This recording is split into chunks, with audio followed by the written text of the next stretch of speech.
আমরা আজকে রাস্তায় নামতে বাধ্য হয়েছি, বাধ্য করেছে মুখ্যমন্ত্রী মমতা ব্যানার্জি। কারণ এই পশ্চিমবাংলার বুকে আপনারা দেখেছেন দুদিন আগে মুখ্যমন্ত্রী কি করলো, আমরা তো এই পশ্চিমবঙ্গে দেখেছি। তৃণমূল মানেই চোর, সব কিছু চুরি করে ভাগ করে দিয়েছে।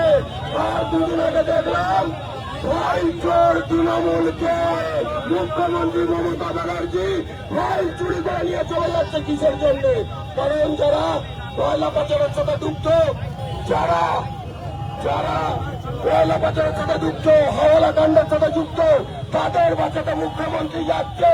আজকে আমাদের প্রতিটি আন্দোলন বন্ধু, আমরা মানুষকে দুঃখ, আমাদের মানুষকে কষ্ট দিতে চাই না, কিন্তু এই প্রতিটি আন্দোলনে এসো, শান্তিপূর্ণ আন্দোলনে এসো। আজকে পুলিশ হুমকি দিচ্ছে, পুলিশ জোর করে তুলে দিচ্ছে।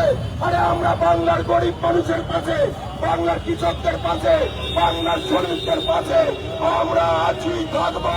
তাতে করে যদি এই দলদাস পুলিশ আমাদের গ্রেপ্তার করে দিচ্ছে হতে যায় না, তাই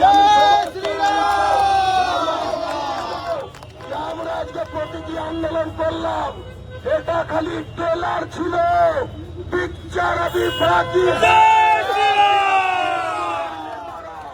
যারা চুরি করে বেরিয়েছে, এই চোরদের সরকার পুরোটাই জেলে ছিল, এখন বেলে আছে। 2026-এ ক্ষমতা হয়েছে, সব কটাকে আবার জেলেই পড়বো।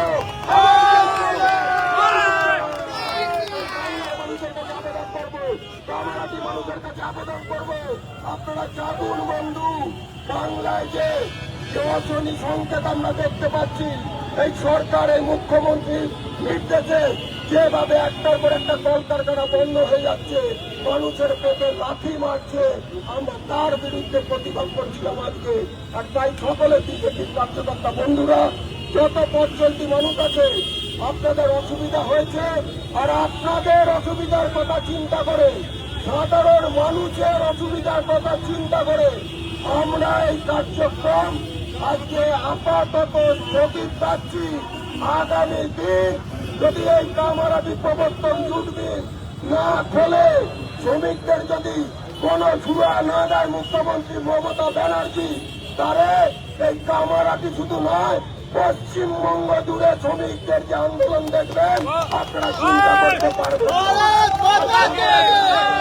বিজেপির নেতৃত্বরা, আমার জেলার সভাপতি আছেন চন্দ্রচরণ রায়, জেলার অনেক পদাধিকারী আছেন, রাজ্যের পদাধিকারী আছেন, মন্ডলের পদাধিকারীরা আছেন, মন্ডল সভাপতিরা আছেন। আমাদের ভিডিও ভালো লাগলে লাইক আর শেয়ার করুন, কমেন্ট সেকশনে গিয়ে জানান আপনাদের মতামত। আরও ভিডিও পেতে আমাদের চ্যানেল এখনই সাবস্ক্রাইব করুন এবং প্রতি মুহূর্তের খবরের আপডেট পেতে প্রেস করুন বেল আইকন।